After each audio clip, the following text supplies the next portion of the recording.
Hello दोस्तों, foreign की दुनिया में आपका स्वागत है। मेरा नाम है कोमल और मैं रहती हूँ जर्मनी में और बनाती हूँ वीडियोस अराउंड बहुत सारे टॉपिक्स। अगर आप इस चैनल पे नए हो तो सबसे पहले तो वेलकम। चैनल पे ज़रूर सब्सक्राइब करना क्योंकि आपको बहुत सारे इंटरेस्टिंग वीडियोस देखने मिलने वाले हैं। और आज की वीडियो में मैं आपके साथ शेयर करने वाली हूँ वो कौन सी सारी चीज़ें हैं आपको पता होनी चाहिए अगर आप जर्मनी में आ रहे हो तो। एक्चुअली इसका एक पहला पार्ट भी बन चुका है, वो अगर आपने अब तक नहीं चेक किया है तो उसकी लिंक डिस्क्रिप्शन में है, वो भी लिंक ज़रूर चेक करना। और आज है इसका सेकेंड पार्ट। और इस वीडियो में आपको आज बैकग्राउंड में जो नज़ारे दिखने वाले हैं वो है जर्मनी की एक बहुत ही ब्यूटीफुल सिटी है फ्रैंकफर्ट के पास और उसका नाम है वीसबाडन। तो मैं आई हूँ वीसबाडन जो कि हेसन स्टेट का कैपिटल है। तो फ्रैंकफर्ट जो है ऐसा लगता था वो हेसन का कैपिटल है because it's such a big city और फाइनेंशियल हब है, बट हेसन स्टेट जो है उसका कैपिटल है वीसबाडन। तो आज की वीडियो में आपको वीसबाडन के नज़ारे भी दिख जाएंगे। तो शुरू करते हैं आज की वीडियो। और आज की वीडियो में मैं जो भी पॉइंट्स बताने वाली हूँ वो सबके लिए एप्लीकेबल है। इवन जो टूरिस्ट आ रहे हैं, भले आप 1 महीने के लिए आओ, 2 महीने के लिए आओ, उनके लिए भी एप्लीकेबल है। ऐसा नहीं कि बस जो स्टूडेंट्स आ रहे हैं या फिर जो जॉब के लिए मूव हो रहे हैं लंबे टाइम के लिए, ये इन्फॉर्मेशन बस उन्हीं के लिए नहीं है, ये सब के लिए है। तो सबसे पहले तो क्वेश्चन आता है कि जर्मनी कब आना चाहिए। अगर हमें घूमने भी आना है तो कौन सा टाइम सही होगा।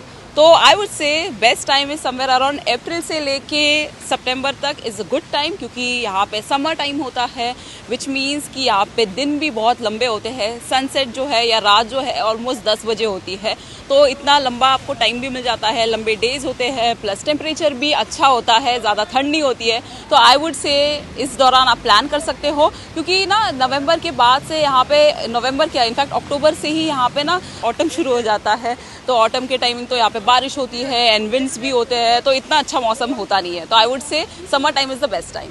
और अभी बस यहाँ से मैं पार्क से जा रही थी, नोटिस किया कि एक छोटा सा पॉन्ड है जिसमें डक्स है, बट सबसे हैरानी की बात लगी वो देखो वहाँ पे जो पीछे स्टैचू है उस स्टैचू के ऊपर खड़ी है एक डक।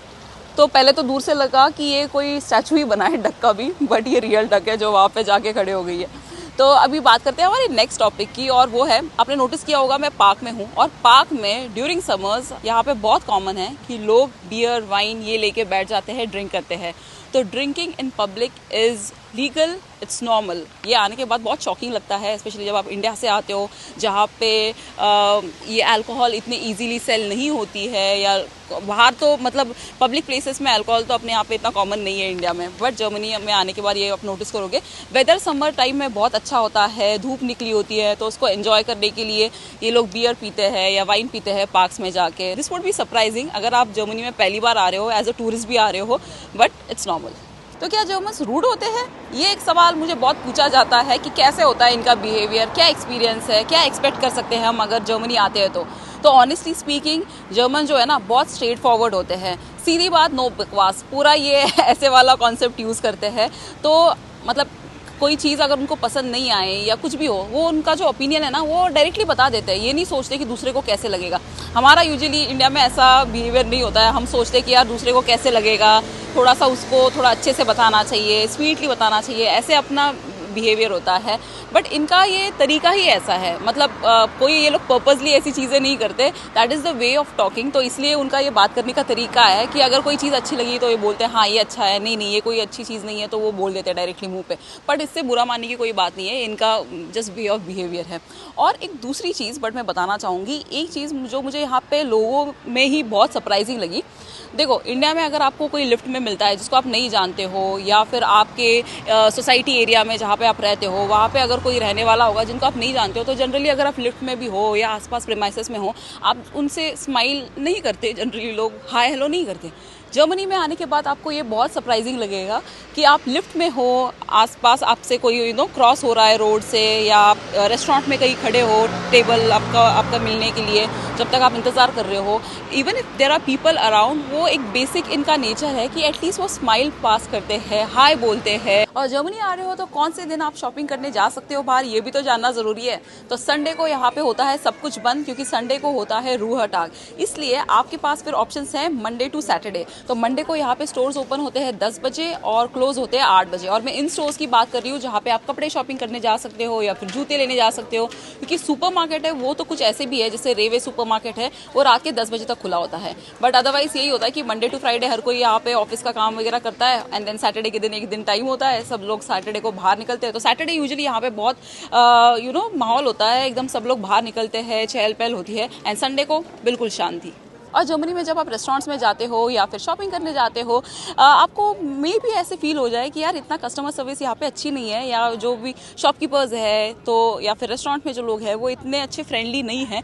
तो ये बहुत नॉर्मल चीज़ है इनका ना, मतलब कस्टमर सर्विस जैसे बाकी कंट्रीज़ में जैसे मैंने एक्सपीरियंस किया है, जैसे यूरोप की कंट्रीज़, इटली हो, स्पेन हो, वहाँ पर आपको बहुत फ्रेंडली तरीके से बात करते हुए दिखेंगे, आपसे पूछेंगे कि कैसा रहा आपका दिन एंड ऑल, ऐसे वाला होता है एनवायरनमेंट। बट यहाँ पे एकदम ये पॉइंट टू पॉइंट काम की बात करते हैं कि अच्छा ठीक है, आपको ये चीज़ पसंद आई है तो ठीक है ये ले लो। रेस्टोरेंट में भी जाने के बाद आप ऑर्डर करते हो, वो पूछने आते हैं कि क्या क्या चाहिए, तो ये बहुत ही एकदम फॉर्मल तरीका होता है।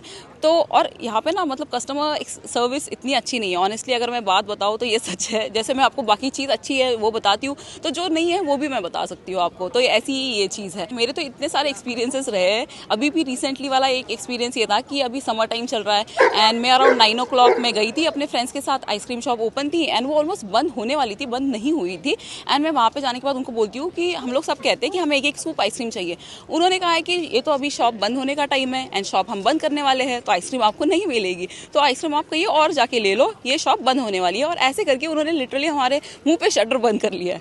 तो कोई कंसिडरेशन नहीं है कि यार मतलब इंडिया में क्या होता है कि कोई आया है, ठीक है एक एक स्कूप देने में क्या जाता है, ऐसे माइंडसेट होता है, राइट। बट यहाँ पे टाइम खत्म, दुकान बंद, चलो बाय बाय, दूसरी दुकान ढूंढ लो ऐसा होता है। और अगर आप किसी जर्मन्स को मिल रहे हो या फिर जर्मनी में आपकी किसी अपॉइंटमेंट है किसी गवर्नमेंट ऑफिस में या anything related to appointment, make sure कि आप वहाँ पे टाइम पे पहुँचो, क्योंकि ये लोग एकदम टाइम के पक्के होते हैं। अगर आपको उनके घर भी इनवाइट किया जाता है ना, जिस टाइमिंग पे अगर बोला है उन्होंने 6 बजे आना है, तो आप मेक श्योर कि 5:59 ही पहुँच जाओ, क्योंकि वो आपके पास अगर आना होगा तो वही फॉलो करते हैं। एंड ये टाइम के लिए बहुत पर्टिकुलर होते हैं, क्योंकि उनका ये रहता है कि टाइम वेस्ट नहीं होना चाहिए। जिस टाइमिंग पे हमने मीटिंग करने का प्लान किया है तभी आ जाओ, अगर लेट पहुँचे तो वो लोग गुस्सा भी हो जाते हैं। एंड इनफैक्ट बहुत बोला भी जाता है अबाउट जर्मन ट्रेन्स कि जर्मन ट्रेन्स टाइम की बहुत पक्की होती है।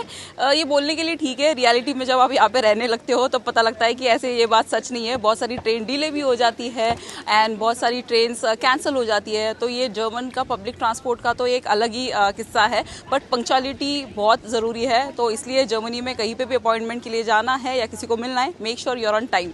दूसरी इंपॉर्टेंट चीज़ है स्पेशली उनके लिए जो यहाँ पे मूव हो रहे हैं, स्टूडेंट्स एंड या फिर अगर आप जॉब के लिए यहाँ पे आ रहे हो, तो ये याद रखना यहाँ पे घर मिलना है बहुत ज़्यादा मुश्किल। मैं हमेशा अपनी सारी वीडियोस में कहती हूँ, स्पेशली जो मूविंग टू जर्मनी रिलेटेड होती है उसमें मैं हमेशा कहती हूँ, अगर आप स्टडीज़ के लिए आ रहे हो, जॉब के लिए आ रहे हो, वीज़ा जैसा ही आपका लग जाता है ठीक है, अच्छी बात है, उसके अराउंड ही आप पैरेलली ना घर ढूंढना यहाँ पे स्टार्ट करो। उसके लिए मैंने अलग से स्पेशली एक वीडियो भी बनाई है, how to find accommodation in Germany.